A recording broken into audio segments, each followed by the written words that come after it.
Hi, welcome to today's webinar. We're going to be starting in 10 minutes. So do whatever you have to do to get ready, and we'll meet you back here in 10.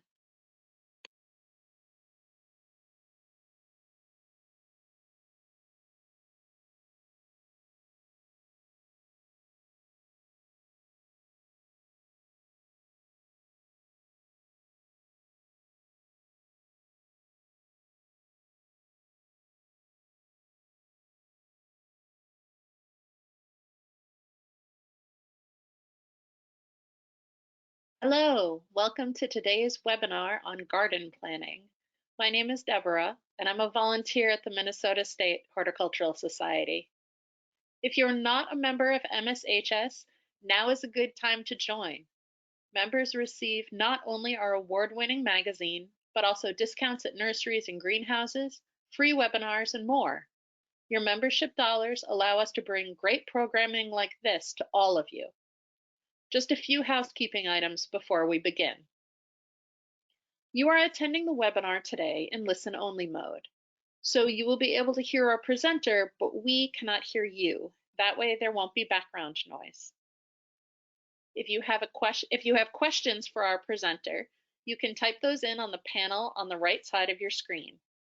Go ahead and ask those questions as they arise. Courtney is happy to answer them during the webinar. She enjoys the interaction. We'll also be covering questions at the end of the webinar. If you do not see the panel, look for an orange arrow in the upper right-hand corner of your screen. Click on that arrow and it'll pop out the panel. And now, please welcome today's speaker, Courtney Cheetah, the Community Outreach Manager here at MSHS. She has over 20 years of experience working in horticulture and food systems education. Courtney spent 16 years as Student Program Coordinator for the Minnesota Institute for Sustainable Agriculture and Farm Manager for Cornucopia Student Organic Farm at the University of Minnesota. She has experience growing a wide variety of edible crops, planning and implementing gardens for schools, farms, and food shelf gardens. Take it away, Courtney. Thanks, Deborah. Welcome, everyone, to the session on garden planning. We'll get started here. So here at the Hort Society, we have a strong mission centered around education, trying to just teach people how to be successful in their gardens. And it's a really important mission to me that I'm really excited about. And excited to just plant more seeds throughout Minnesota and get people going on gardening this year. This is the Student Organic Farm where I hail from the last several years. I've been with the Hort Society for about the last almost 3 months now.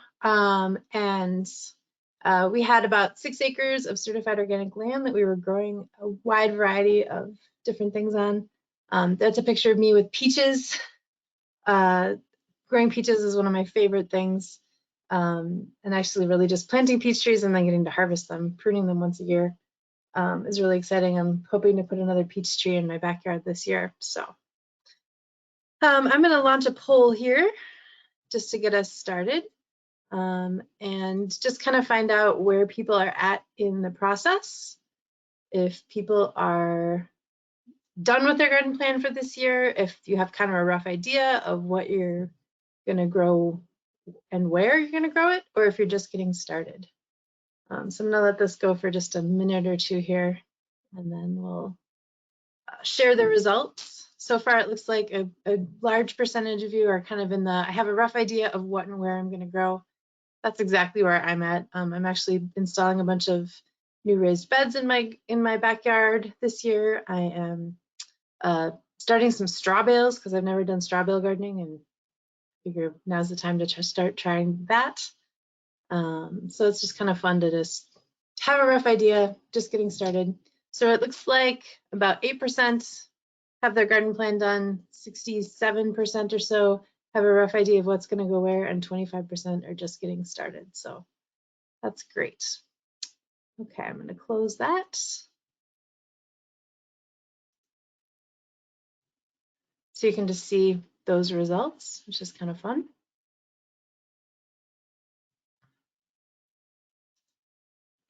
Okay,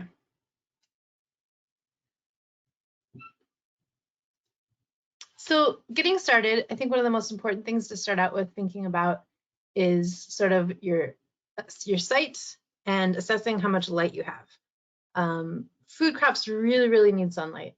Ideally, 2/3 of that sunlight is going to be available each day on June 21st, which is the longest day of the year. That's the day of the year that we get 15 hours of sunlight. So you want to have at least sort of 10 hours of that 15 hours available on that day. April through September, typically you have, you want at least 8 of the 12 hours that are available for most food crops. 5 to 6 hours is not enough for all crops. What crops is it enough for? Well, let's talk about those. So crops that can tolerate a little bit more shade, salad greens and spinach, arugula, a lot of the greens, so things like mustard greens, Asian greens, chard, and kale, they can thrive in a little bit of a shadier area. Broccoli, peas. The peas I have grown for the last several years have just thrived in shade. I've grown in a partially shady area that gets 5 to 6 hours of sun, and they have been producing. They'll start producing, in May and go into, into almost the beginning of August. You're almost sick of the peas by then, and so that's a really good crop to try in a shady spot. Beets and radishes, turnips can also work in there.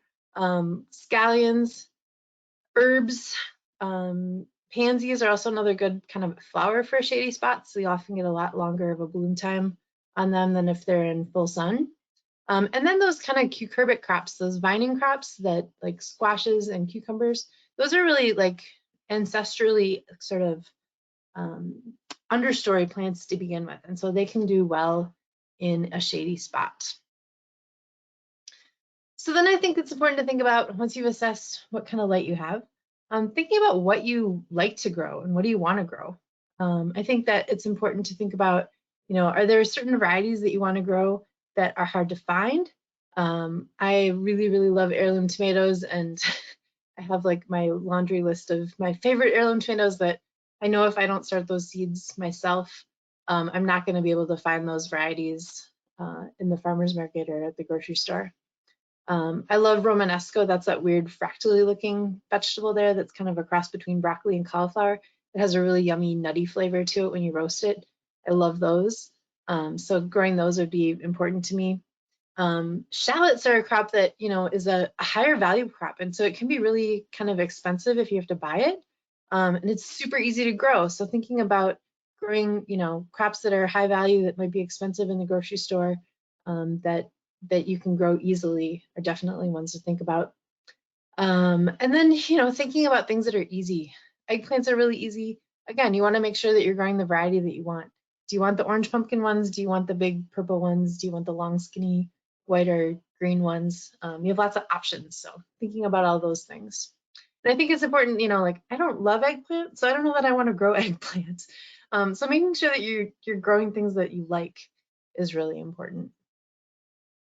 The next thing to think about is, how are you starting the plants? Are you direct seeding them? Are you transplanting them? Are buying transplants? Are you starting transplants? Direct seeding, it's less expensive because you just have to buy the seeds. The seeds are available from lots of different places. I mean, you can sometimes even get them at the grocery store or the hardware store these days. Seed catalogs are and online stores are sometimes kind of wiped out and back ordered right now this time of year, just because all the interest and demand in growing things. But one of my favorite places to look for seeds is actually a seed search engine called pickacarrot.com. You can go in there and click on, do a search for like carrots, and it'll show you a bunch of different places where you can get carrots, a bunch of different varieties of carrots. You can search for organic or all the seeds, and it's just a really nice source for finding seeds this time of year. The cons of direct seeding is that, you're putting seeds in and then you're waiting for them to germinate. And you're not going to necessarily have like a super uniform stand. I have planted in the last month some peas and spinach, radishes. Those are the things that are starting to pop up right now. And even like my peas, like I have them in a row and it's kind of spotty. Like, I'll have like a clump of them here and there and then a little gap and then another clump of them. And that just is sort of a result of what happens when you when you direct seed. You don't necessarily get like a super uniform stand all the time. Those seeds may still come and germinate, but then they might be just a little bit behind the other ones, and that's okay. You just have to kind of roll with it at this point. Transplants, on the other hand, a lot of times that they are earlier and faster than seed. They definitely have kind of an improved final stand of plants because you've like put a plant in every place where you want one and you know it's there. I mean, other things can happen to it after the fact, but at least to start out, you've started out with the plants that you want growing where they are. Obviously, that can cost more. There can be less varietal selection. You may have to grow your own transplants, and you may, need to protect them from early season frosts. It depends really on the crop. So, if you've got tomatoes right now, yeah, you need to protect them. A lot of the cool season crops are, those peas, the spinach, and the radishes. They all got snowed on last week. That little snowstorm that we had a week ago. And that all melted and they're all just fine. So they're fine. Cool season stuff, it's probably, warm enough at this point to just let them be out there. I'm gonna launch another little poll here. What seeds have you started for the season? Have you started stuff inside? Have you started directly sown things outside? Have you done any winter sowing in containers outside? And I'll talk a little bit more about that. Or not yet. And those are all kind of good options. And you can pick more than one, which is kind of fun. So you're not stuck with just one option there. I've actually done all of these things. I've done direct seeding outside for a couple of things. I just planted faba beans this week because I've always wanted to grow faba beans outside. I've started them in the greenhouse before, but I've never direct seeded those. I also have a like little I probably have 15 or 20 winter sown containers out of my backyard. And then I've got some tomatoes and basil and ground cherries that are going downstairs. So I can share the results here of this. We've got 53% of the people have started stuff inside.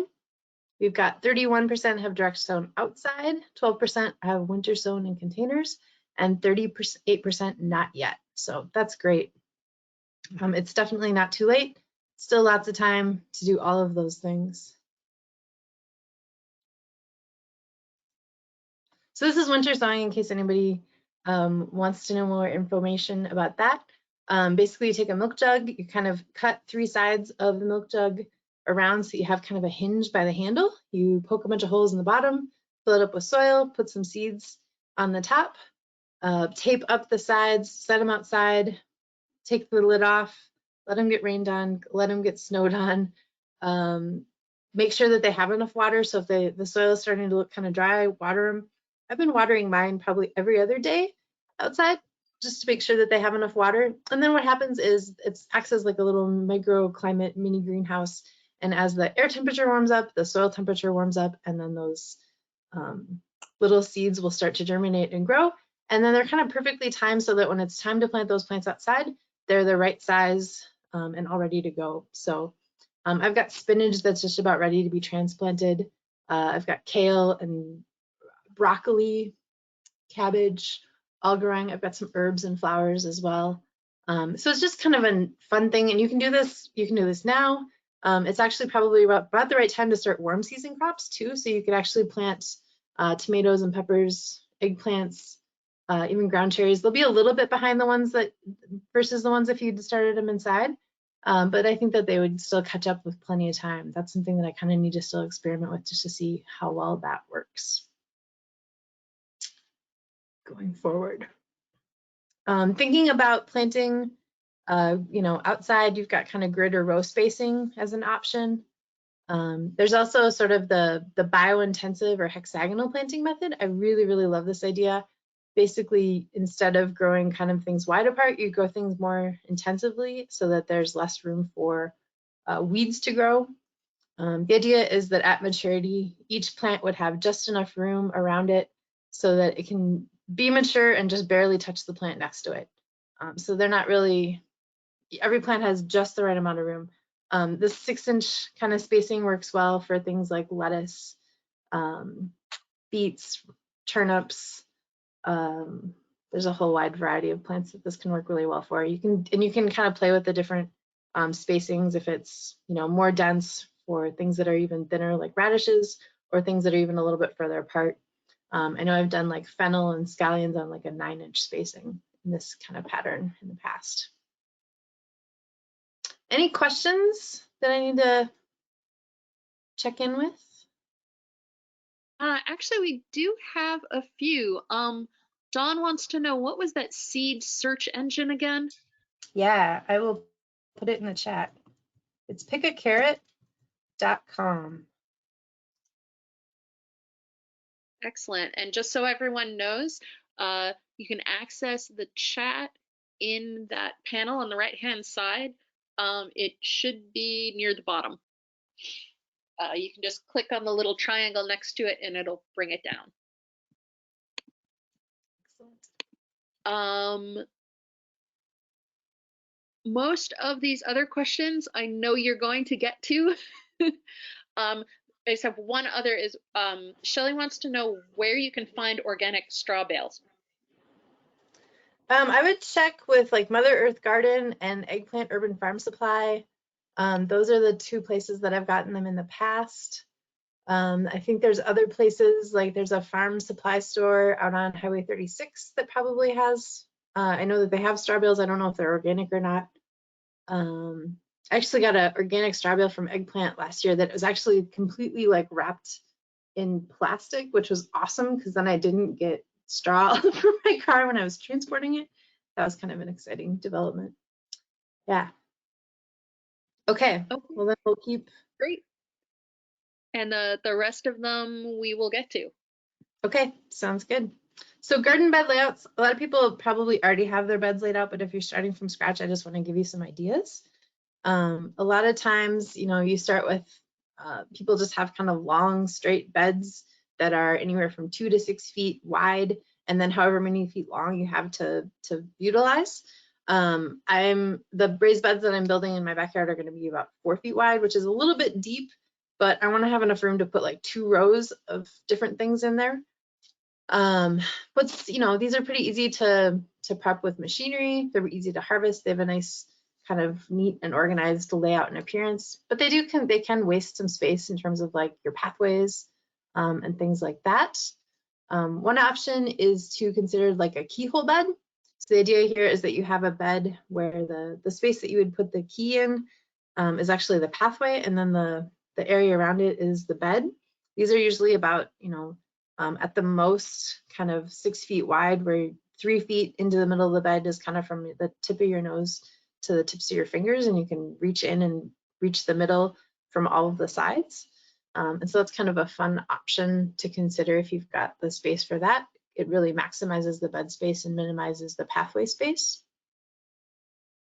Another option that's kind of fun is an herb spiral. If you want to have an herb garden, this is a fun way to create the microclimates that each kind of herb needs. So at the bottom, it's going to usually be wetter. At the top, it'll be drier. There's usually a sunnier side and a shadier side. So it doesn't have to be very tall. It might only be maybe, you know, a foot in elevation in the middle. But it's kind of a cool way to create microclimates and to grow a wide diversity of plants all in one space. I kind of also like this idea of thinking about like leaf and branch kind of shapes, where you could have like a leaf shape and the veins of the leaf are going to mimic the pathways. You use the veins for the pathways, and then the inner leaf area is for planting. Nets and grids, this is kind of similar to the hexagonal. Instead of being in triangles, the plants are in diamonds. It just gives a little bit more space for the plants in between them. And so those are all just options to consider as you're laying out in the bed, or you're laying out the bed as you go. I'm going to jump into companions next. So this is the idea where 2 plants are going to sort of benefit each other by being in close proximity to each other spatially. This is one of my favorite pictures of companion planting. You can see that there's eggplant in there, there's lettuce in there, there's a ton of herbs and flowers. There's basil, there's thyme, there's rosemary, there's There's lots of flowers too, in terms of like marigolds and calendula, and even some smaller flowering things too.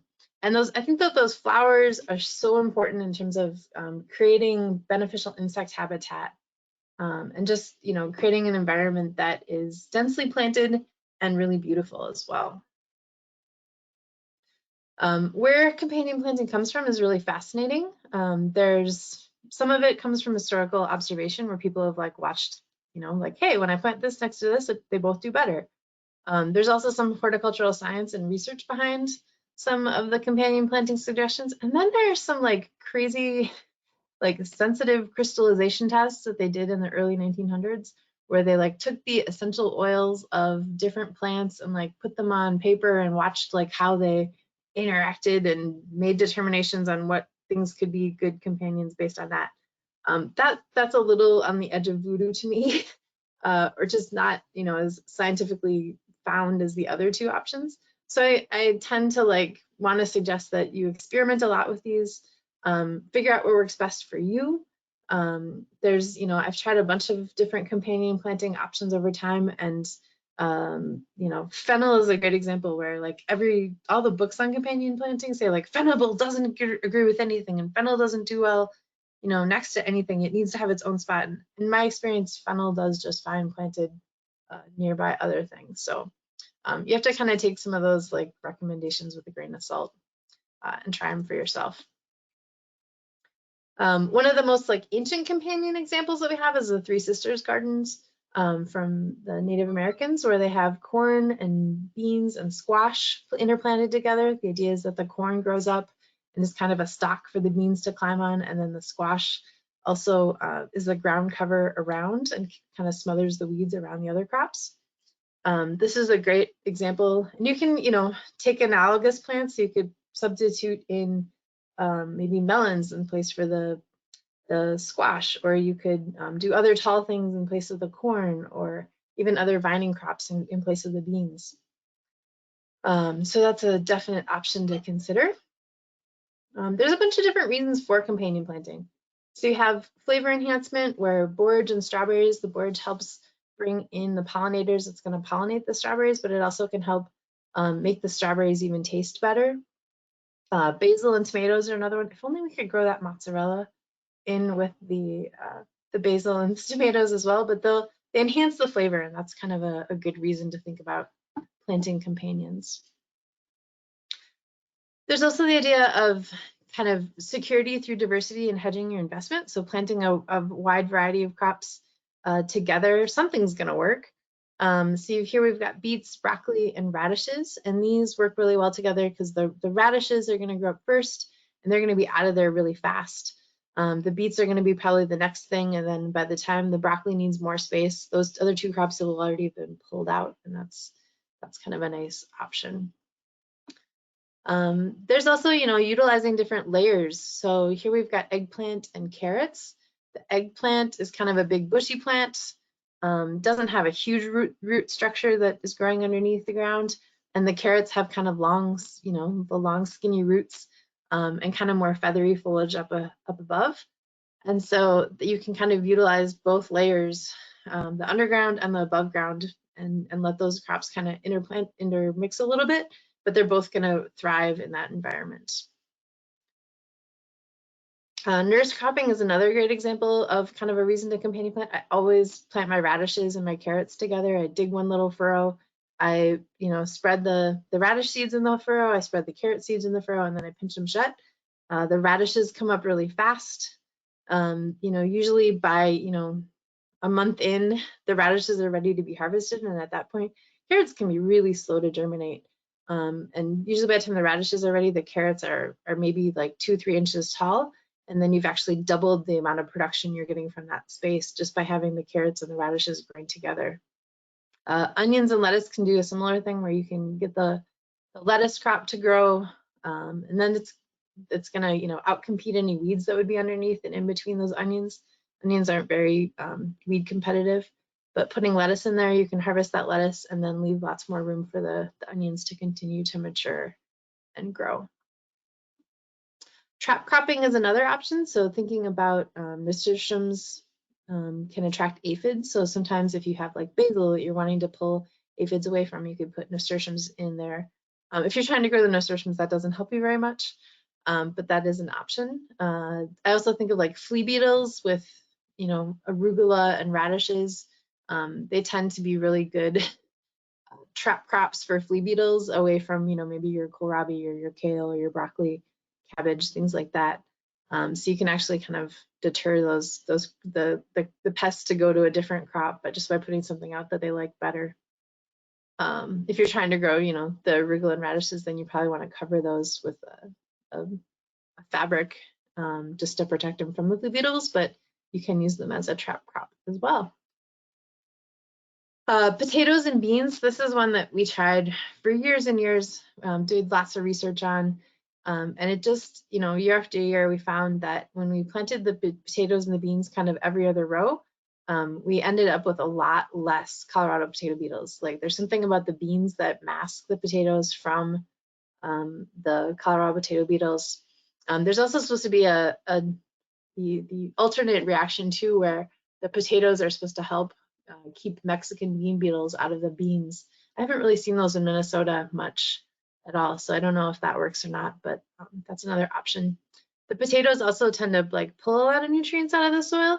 They're a heavy feeder, and the beans, if you inoculate them, so you get this like black powdery substance from the store, bring it home, add some water, dredge your beans through it before you plant them out, then they've got that mycorrhizae in the soil, and they can actually pull nutrients out of the soil, out of the air, and bring them down into the roots zone. And as those roots decompose, they'll actually add that fertility back to the soil that the potatoes are utilizing. So that's kind of a fun combination that just seems to work really well. And it doesn't matter really what kind of beans, if they're dry beans, if they're green beans. I've used wax beans. I've tried even other legumes like cowpeas seem to work as well. So there's definitely some benefits there with the beans and the potatoes, growing those together. Just general pest suppression, so cabbage and marigolds. I think that, all of the brassica crops, the cabbages, the kale, kohlrabi, those kind of crops tend to have a lot of like cabbage looper pests on them. The cabbage loopers, the white diamond moths, all of those kind of caterpillars. Having crops like dill and cilantro nearby and letting them flower, those flowers and the flowers of the marigolds will actually attract a lot of the parasitic wasps that will take care of those pests for you. And so just having an abundance of flowers and letting things flower, cilantro and dill, a lot of times we want to like, once they start flowering, we're like, oh, they're no good anymore. But no, let them flower, let them be the beneficial insect habitat that you need, and that'll control a lot of the pests for you. Just having, habitat for good insects is so important in the garden. I remember once like wandering through the orchard area and looking up and just noticing tons of baby or the larva of ladybugs up in a tree and in a fruit tree. And I looked closer, and then all of a sudden I realized that like, oh, it was covered with aphids, and they were just chowing down, having a big, buffet lunch on the aphids. And I just created the habitat where I had habitat for those ladybugs, and they were like taking care of the pests for me, and I didn't really even have to do anything. So having lots of flowers, having that positive hosting that's going to recruit the insects that you need to control the pests that you have is really important. And just creating those ecosystems where they do the work for you, and then you don't have to like go buy sprays or do anything other than just watch it all happen. It's really fun. Pattern disruption, this is another way to kind of foil pests, where you've got onions and catnip and radish and lettuce and marigolds, and by just having something different right next to it. So let's say that flea beetle lands on the radish and it takes a bite and it's like, yum, and then it jumps to the next leaf, and the next leaf isn't a radish leaf, it's actually a lettuce leaf, and it takes a bite of that and it's like, oh, that's not what I wanted.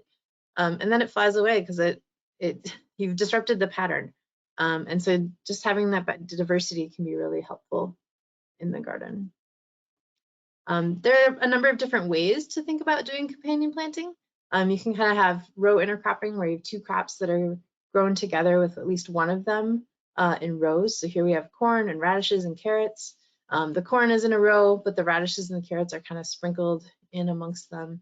Again, those those carrots are going to be, or the radishes are going to be done first, then the carrots, and then the corn. Strip intercropping is another option. So this is kind of growing 2 crops in strips that are wide enough where they kind of interact, but they all have their amount of room that they need. In this picture, that okra, it's got dill, okra, and Brussels sprouts, and the okra probably doesn't have quite enough room. Ideally, it would probably have even a little bit more room than that. It'd be bigger and bushier. The Brussels sprouts are kind of overcrowding the okra, but the dill and the Brussels sprouts are definitely having that like positive effect, where the dill is hosting all the insects that are the predators for the cabbage moss, which is really good.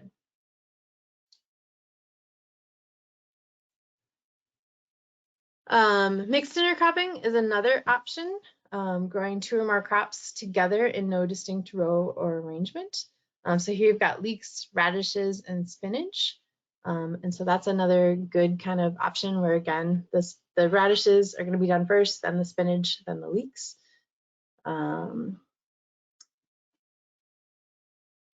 Companion planting options, relay intercropping. So here's the idea where you're going to actually plant a second crop into a standing crop at a time when the standing crop is at the reproductive stage but before harvesting. So this is usually like if you wanted to try to plant a cover crop in the understory of your plantings. This is usually done around the 4th of July here in Minnesota. It's always been a challenge for me to get this to work because that time of year is just so busy. You're kind of like finishing planting everything and just starting to really get on the harvest cycle. And so that can be kind of a challenge, but that's kind of the time that you would do that. I'm going to pause here before I finish the companion plantings for any questions.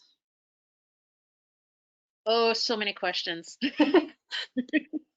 Okay, the first one we're going to go with is Lucy just sent this in, and I haven't gotten a chance to send her anything. Does mixed intercropping affect flavors? If you have like distinct different crops, I mean, I think they're only going to be of beneficial flavors. If you're trying to do seed saving and you have multiple different varieties, you could potentially impact that, but otherwise it shouldn't affect the flavor of the individual crops. No. Okay. Excuse me. And Sherry just wanted you to repeat, what are you putting on the bean seeds? Inoculant? Inoculant, yes.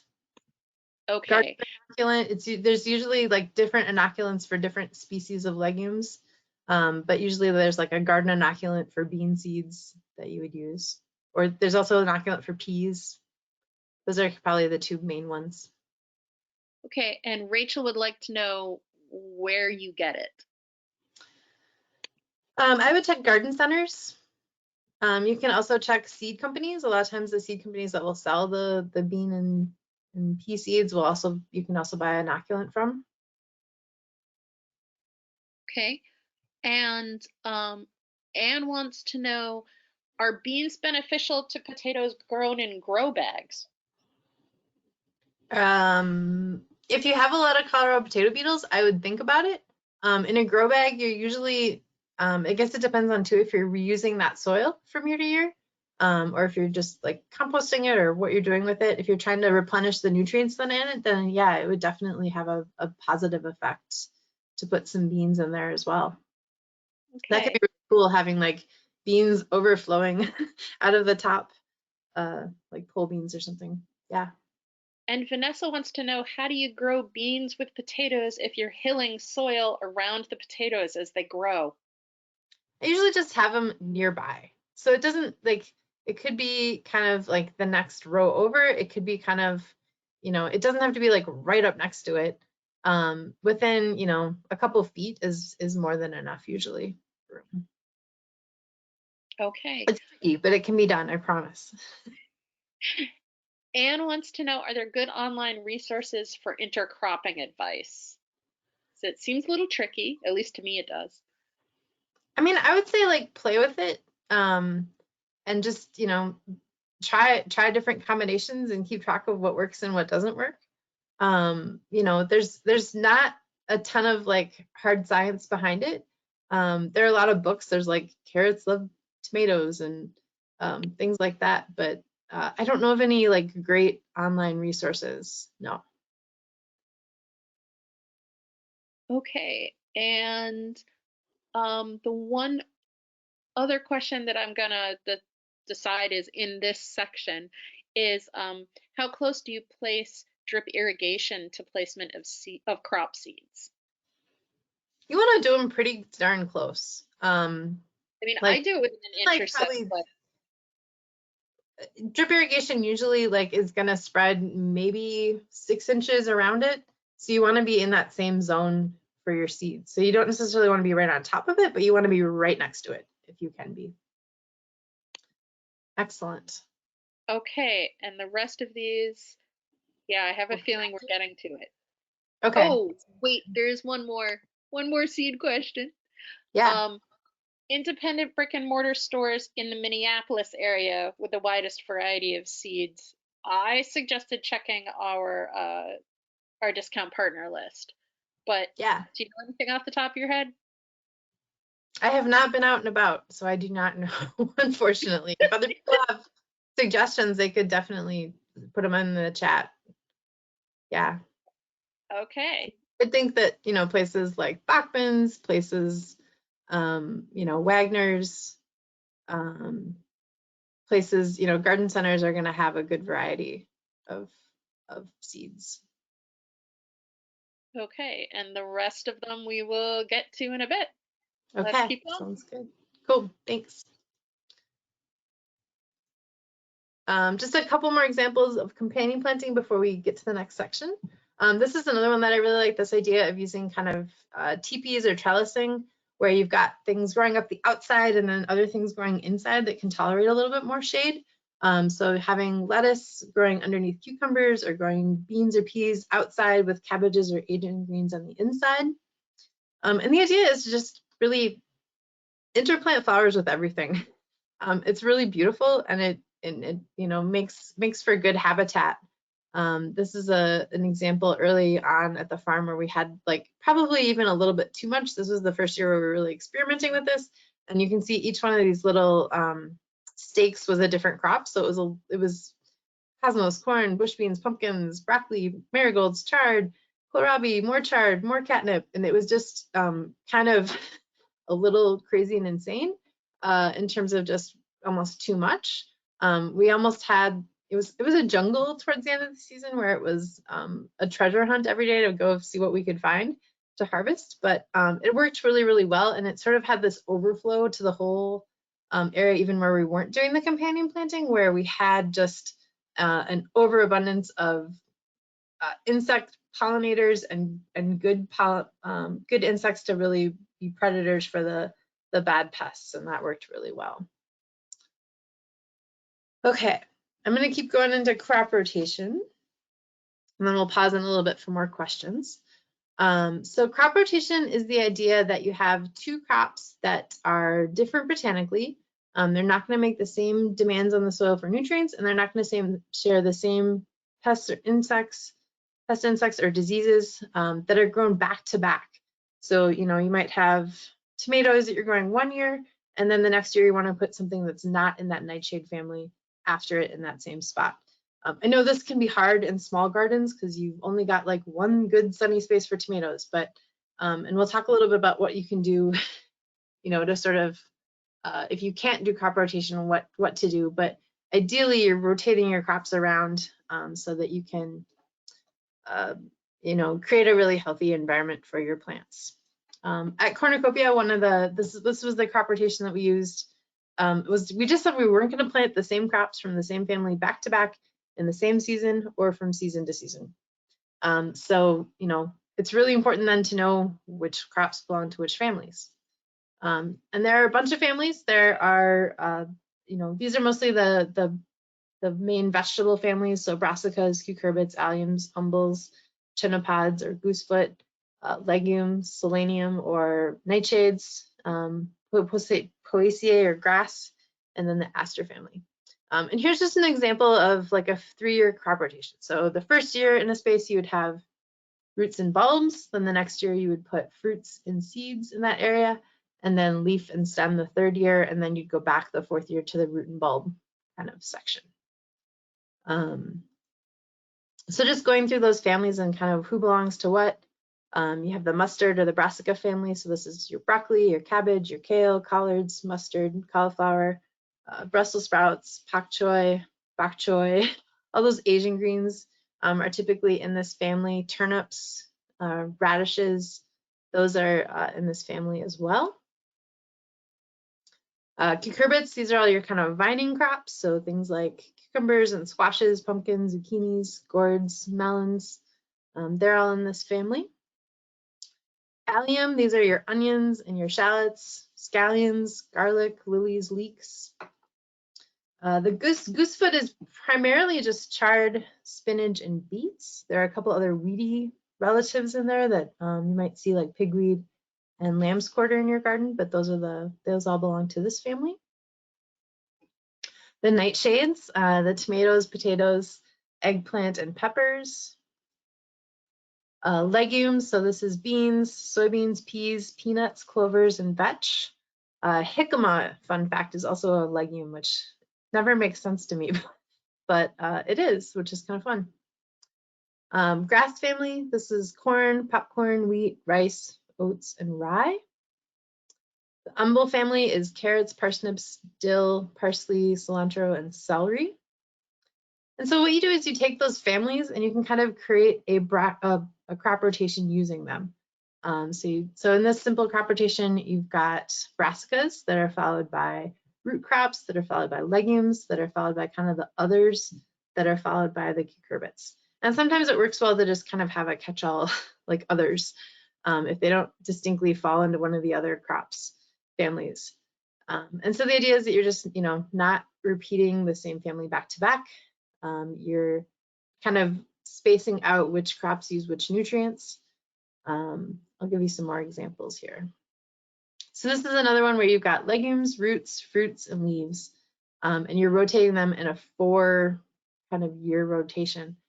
One of the biggest challenges with kind of a system is that if you kind of have to have 4 equal spaces, or be willing to like grow, if you have a bigger space that you're going to grow for one thing one year, then next year you're going to grow, if you have a big legume spot, then you might need to have that might need to be a bigger spot for leaf crops the next year, or fruit crops the following year, root crops.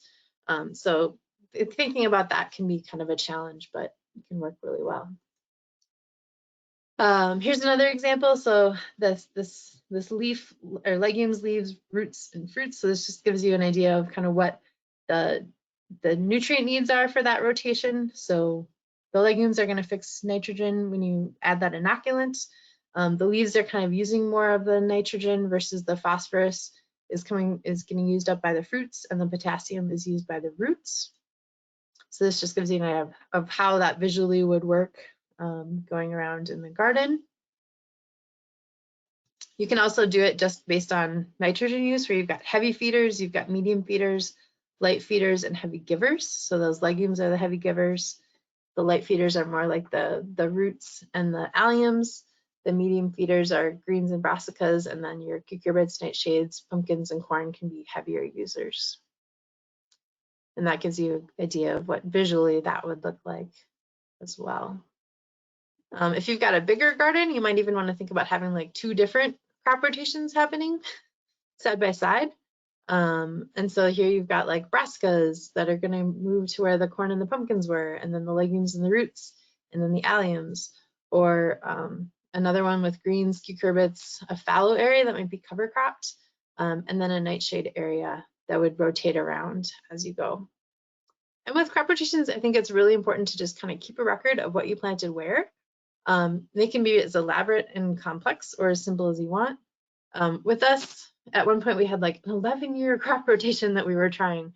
And then, as soon as we got like a research project that needed more of space for one crop than we had allocated in that 11-year plan, we kind of threw that out the window and then just moved to that. Okay, we're not going to plant, we're going to keep track of what we planted where last year, and then rotate around so that we're not repeating the families back to back. This can really help prevent disease and pests, and even nutrient uses, kind of evening that out. If you end up having like a disease that's really specific to a crop or a crop family, like blights and nightshades, you're going to want to make sure that you don't put the nightshades in that same spot the next year, Same with like if you have a pest outbreak of like flea beetles in the brassicas, you want to not put brassicas there next year because those insects actually overwinter in the soil, and if they wake up to an all-you-can-eat buffet, they're gonna have a feast. So that's important to think about too. And adding compost can kind of help alleviate problems if you can't rotate. So amending your soil with compost from year to year, or even within the same season, that can really help mitigate some of those nutrient issues and even help with some of the disease and pest issues as well. And it's just a good practice for your soil. I'm going to pause and see if there are any questions. Oh, yes. So let's see, where can I start with? Let's start with what besides marigolds are good flowers to plant with your crops, and what are ones that you can use in shadier gardens? And that's for Sue. I like to grow a lot of herbs that eventually will flower. So things like thyme, summer savory, the cilantro and the dill, those are really good. And those should all tolerate some partial shade conditions. Honestly, there aren't a ton of flowers that are like bad for pollinators. So, I think, my favorites are usually things like cosmos and sunflowers. Bachelor buttons I like a lot. I like calendula a lot. Those flowers that can, double as edible in your salad are always fun too. Yeah. Hey, Dawn wants to know, how do you work in perennial crops, like bunching onions, chives, and asparagus? I usually just let them have their own spot and leave them in the same spot. You're just going to have an asparagus patch that's going to be your asparagus patch from year to year to year.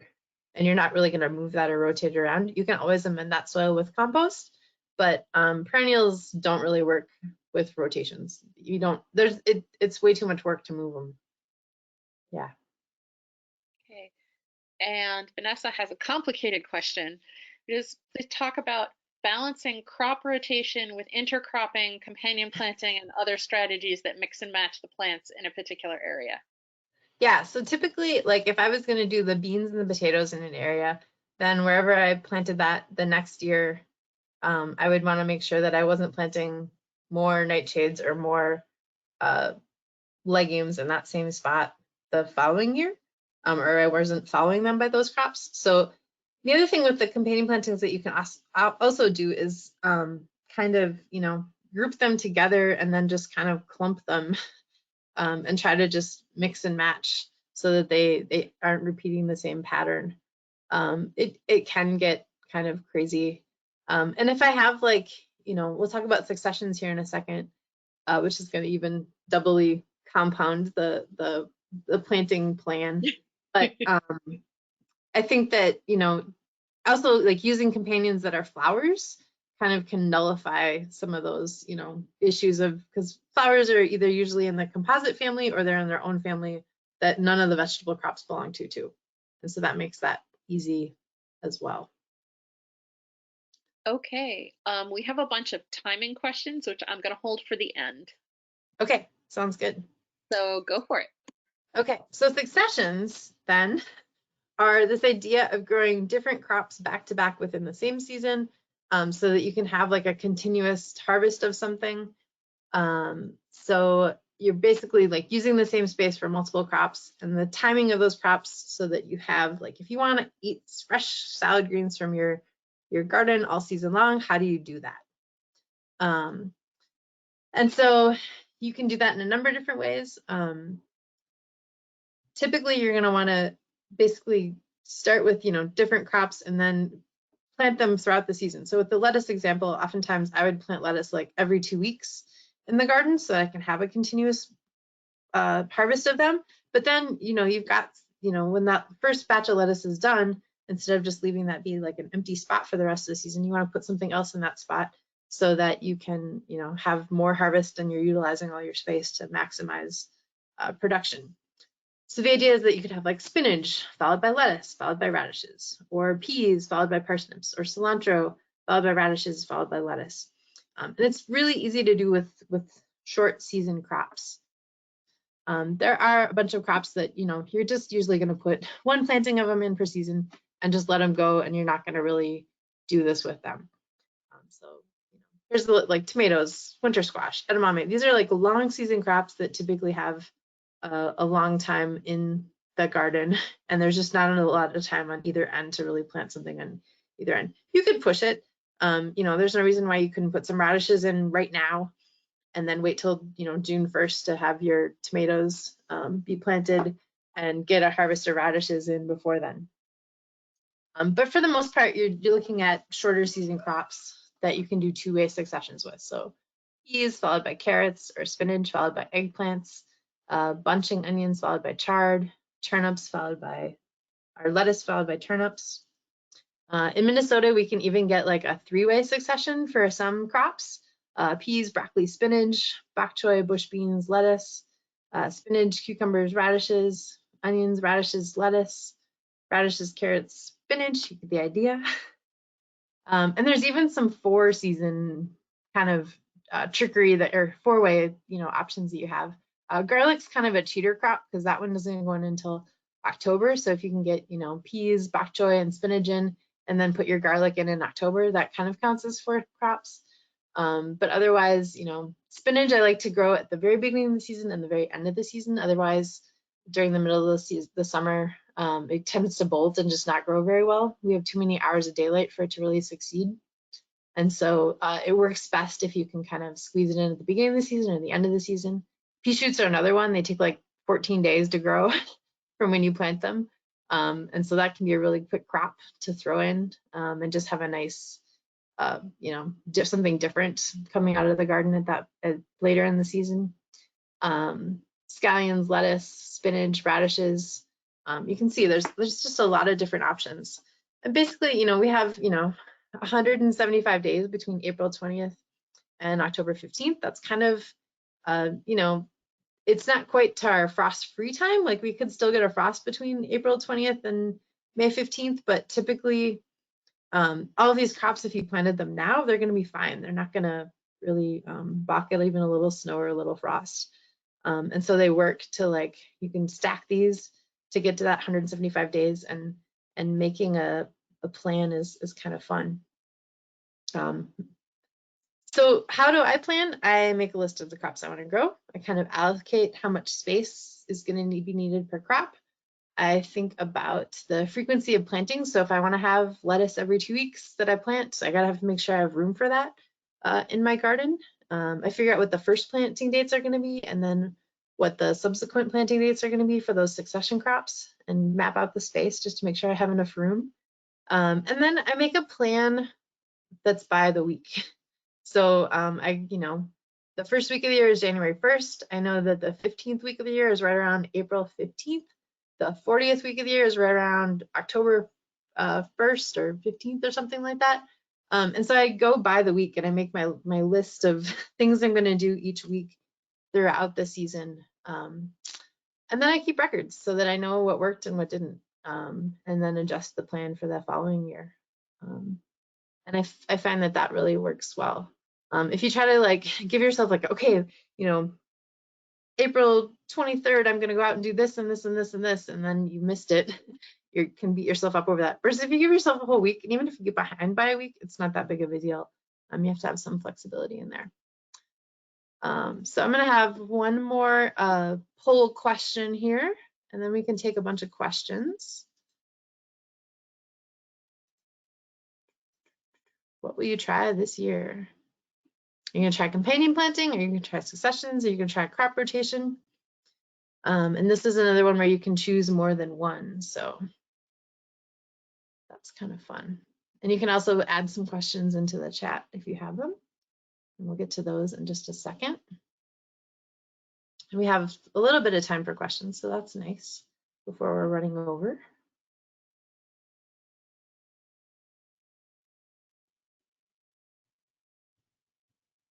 So we've got about 63% of people have voted so far.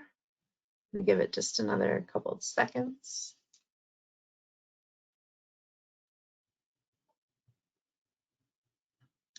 So right now it looks like About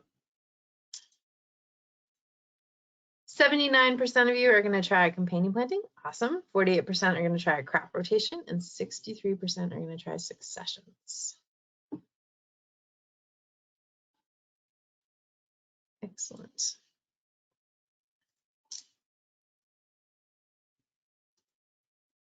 And so I just wanted to make sure you are all aware of the Hort Society membership that we have. For $62, you get a subscription to Northern Gardener Magazine. You get discounts on all of a bunch of different garden centers, wineries, and specialty shops. There's free webinars like this one that are available to you. Also discounts on other classes, workshops, and events. 2 free tickets to the Minneapolis Home and Garden Show. And then there's also a really fabulous e-newsletter that goes out monthly with all kinds of good stuff. And I think we've actually been doing that one bi-monthly, just with all this kind of crazy COVID-19 things happening right now. So I'm going to open it up for questions. Deborah, what do we got? Okay, so we've got a bunch. So the first one I'm going to have you answer is one from the very beginning.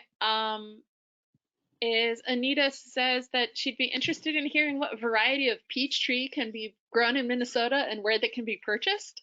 I think that's a pretty important question, honestly. Awesome. I'd like to know. The varieties that do best here are Contender and Reliance are the two. I've also heard good things about Red Haven.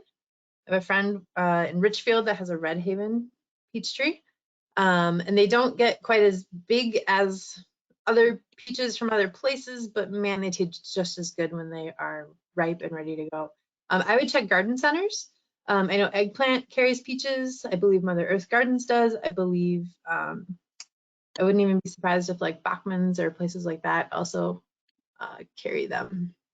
I think I saw them at Bachman's a couple of years ago, but it's been a while, so nobody quote me on that. I have one on from Eggplant. Mary wants to know if you do more intensive planting, excuse me, planning. Yes, we do more intensive planting. If you do more intensive planting, what kind of fertilizing and soil additions should you add and when? So I like to amend the soil with compost kind of at the beginning of the season typically. You can also do it, you know, in between plantings if you're doing intensive plantings. I also like to water in my freshly planted things with a fish emulsion dilution and kind of drench the plants either in it beforehand, before I plant them, or as I'm planting them. I actually have a little like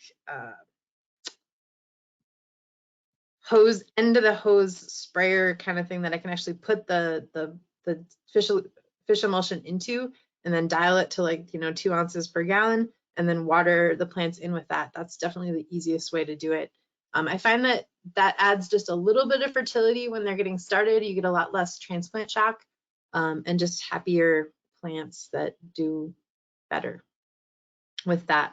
And then I just keep an eye on things. If things need, you know, if things are looking nutrient deficient as throughout the season, then I might do another like foliar spray of the fish emulsion, or, you know, add more compost or something like that. But I think that typically helps. And doing a soil test before you get started too can really help.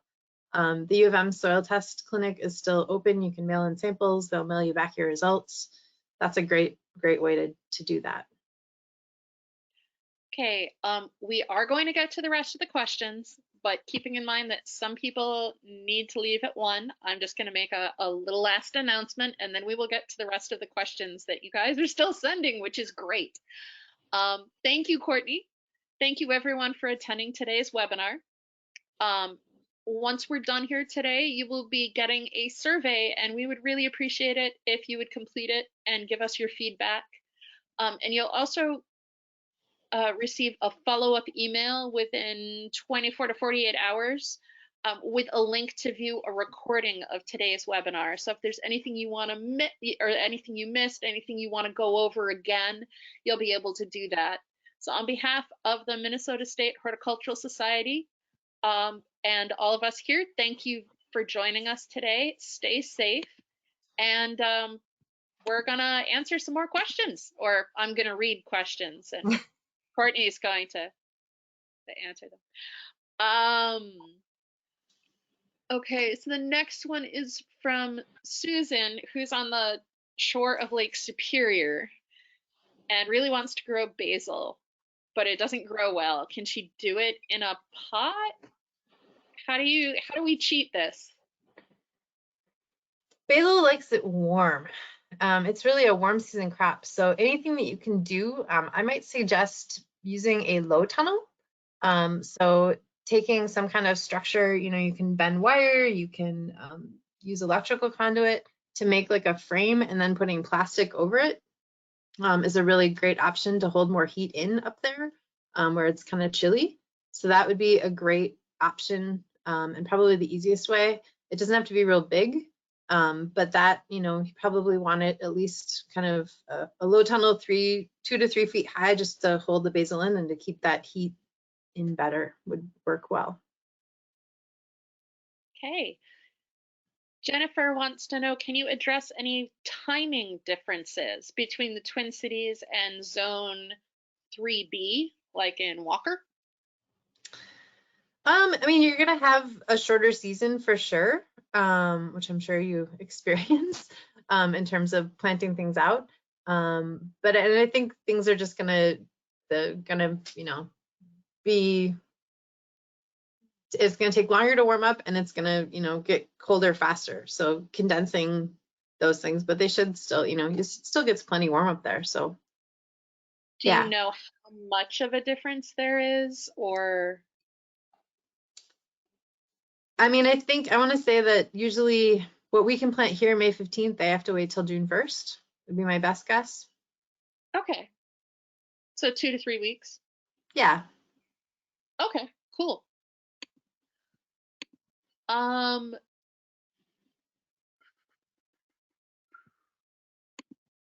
Michelle wants to know if you have any tips to get marigolds to germinate indoors. I have not, well, I've done them in a greenhouse plenty of times. I haven't done them in my like basement setup yet. I would guess, they like it probably a little bit on the cooler side. So if you have a really warm area that you're trying to germinate them in, might need it to be a little cooler. They would probably be a really great one for winter sowing, to be honest. I'd maybe try that.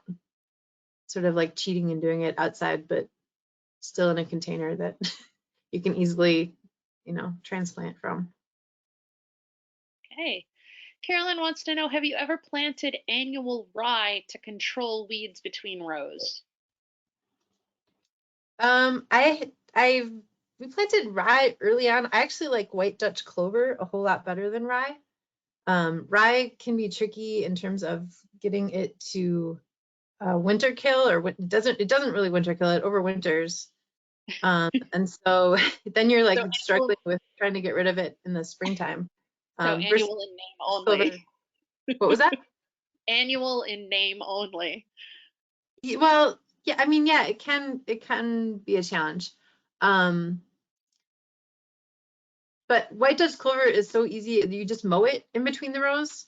It's going to fix nitrogen. It's going to provide habitat for the good insects. It's really pretty. It's really nice to walk on. Rye can be kind of pokey because it's a grass, and it can get kind of grassy and woodier as it matures. And so, yeah. Okay. On that note, what do you suggest for cover crops? Brenda would like some help with that. I like I like white Dutch clover. I think oats is a good one. I think peas is another good one. They're way more benign, and they're gonna winter kill easier in a garden. So you can do those kind of at the end of the season, and that can work really well. Buckwheat is a really great one if you're trying to just smother weeds. It's also really good habitat for good insects. Those are kind of my favorites. Bobby says, I've read that we can get 2 broccoli crops. If you start broccoli seeds indoors in July, do you think that would work? Definitely. I think there are, it's hard to get like the early season of broccoli. In Minnesota, it's just cold. So typically it's kind of midsummer, but then you can definitely get a fall crop later as well. I've definitely done that. I actually think that like cauliflower is another one that it actually, if you start the seeds in June and then transplant them in July, right around the 1st of July, you get like the best crop that I've ever gotten was when I followed that kind of timing. Okay. For crop rotation, how big of a space do you need for each area you're rotating? For example, in a 4-foot by 8-foot bed, do you split it into 2 sections? Do you split it into 8 sections? I would probably do 2 sections in that kind of space. If you do much smaller than that, it's not really, I mean, any kind of rotation you can do is going to be better than not, but having it be a little bit better will make it just that much easier. Okay. Back to the peaches. Are they for zone 4 or zone 3? I know they're at least zone 4. I'm not sure about zone 3. We'd probably have to look that up. Okay. And do you need to plant more than one peach tree variety for pollination?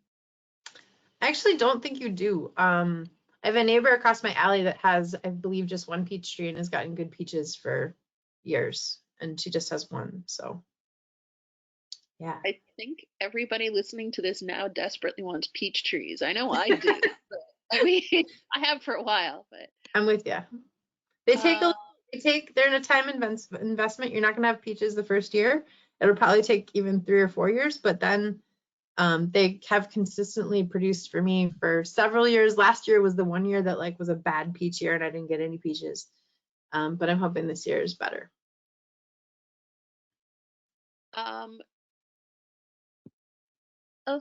Althea wants to know the best way to save space for tomatoes. Can you only use determinant if you want to use the string method? I'm not sure what the string method is.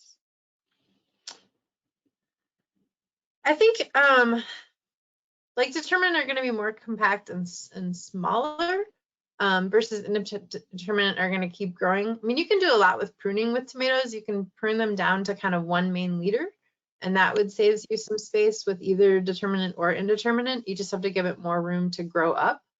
So I would think more about pruning. You're going to get fewer fruits, but they'll be, great fruits when you get them. Yeah. Okay. Amy wants to know if you've used purple clover in rotation. I've used red clover. I don't know about purple clover. White Dutch is my favorite. It just stays more compact. The red clovers tend to get bigger than the white clover. The clover kind of has like an 8-inch, nice height, and it responds really, really well to mowing. The red clovers just are kind of bigger and more denser plants, but they would still work just fine and be great for your rotation. With the white clover, do you have problems with stepping on bees?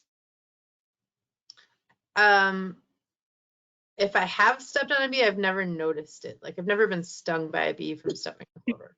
And I've grown a lot of clover. I grew clover in between all of my rows of all of my beds at the farm. So we're talking like acres of clover.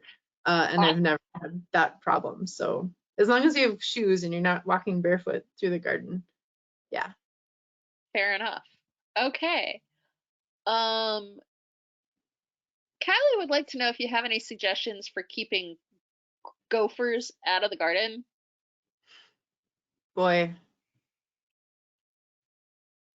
That's a tough one. I kind of coexisted with them. Webinar, but I'm sorry, I talked over you. No, it's okay. I kind of just learned to coexist with them more than anything else, sadly.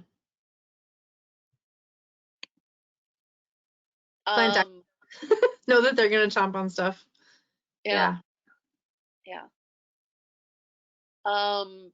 We did have a webinar a while back on humane critter control, and I know that the author has done several presentations for us, but I am blanking on her name. Maybe Lara. It's Teresa Rooney. Thank you, Lara. You're welcome. That's Lara, everybody. She's in charge of all of this. Does clover spread into the grass? It might, but it tends to, like, if you keep mowing it, it'll outcompete most things. Grass is one of those things that kind of will learn to coexist with, I would say, more than anything else. And it does kind of slowly flop into the beds if you have it in your pathways, but I've found that it's really easy to kind of pull back with the rake and then mow the edge, and then it stays where it can be. It can also, if it flops like under your broccoli plants, it'll actually suppress the weeds that might be coming up under the broccoli plants too. So you have to sort of decide, do you want it to flop or not, and then manage it however you want to.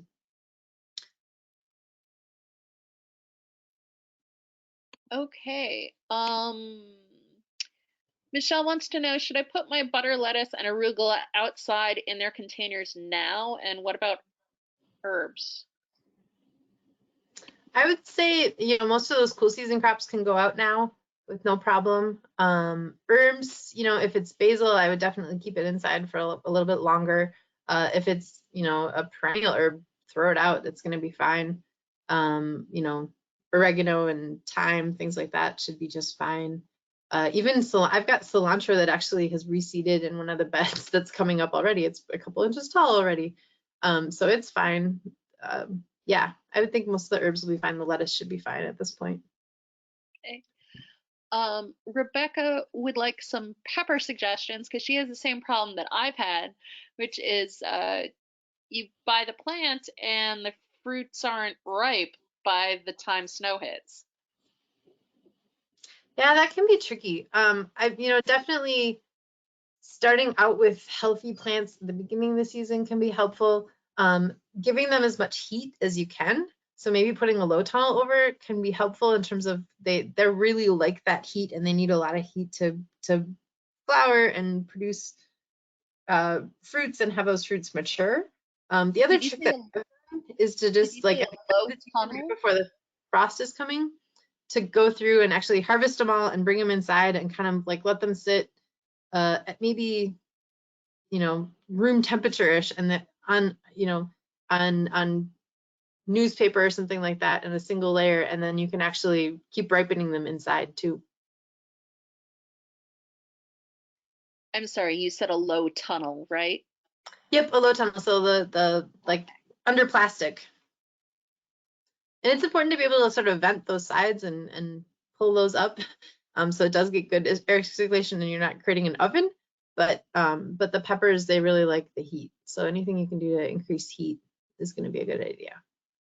Yeah, there is a fine line between increasing heat and accidentally solarizing your bed. Yes, definitely.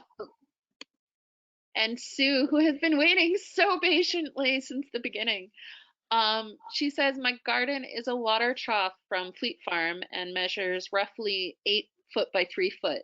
I also have 3 large pits and 4 window boxes. Area gets sun about 8 hours, so I've grown your suggested shady plants. How would you suggest using this small space, and how close together can I plant? I mean, it depends on what you're going to plant so much. Tomatoes, yeah, they probably want at least 18 inches, all the way around them to grow and be happy. Lettuces you can plant within 6 inches of each other. It just kind of depends on the crop, and you can usually squeeze things a little bit tighter than what it says on their tags.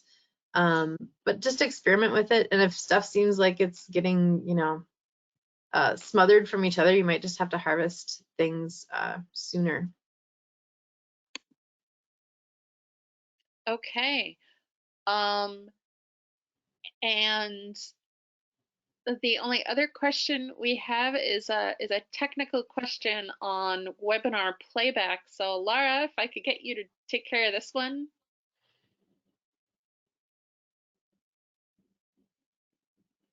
I'm not sure if she's here. Okay. Sure, Deborah. I don't. What's the question? Margaret wants to know can you pause the webinar so you can take notes? Basically, she actually asked, are your webinars available on a PDF so info can be brought back and stopped for note taking? but since everyone is going to have access to a recording, is there a way to pause it when you're Yep, replaying? pause it. You can pause it when you replay it. Okay, cool. Yeah, I'll send her an email. Thank you. You're welcome. And we had lots of thank yous. Sue says, unfortunately, it's too shady for her tomatoes. Oh, and we have a peach update from Jennifer, who says, just reading about peaches in Minnesota, U of M suggests you plant 2 trees 12 to 20 feet apart for pollination. So there you go. There's our last peach update. We are all set. Thank you all very much for hanging in and waiting for your questions to be answered. We really appreciate it. And I think we're all set. So I am going to stop the recording. So thank you all very much. Again, you will get a survey that we're asking for feedback, and you will get a link to the recording within a couple of days. So take care, everyone. Stay safe.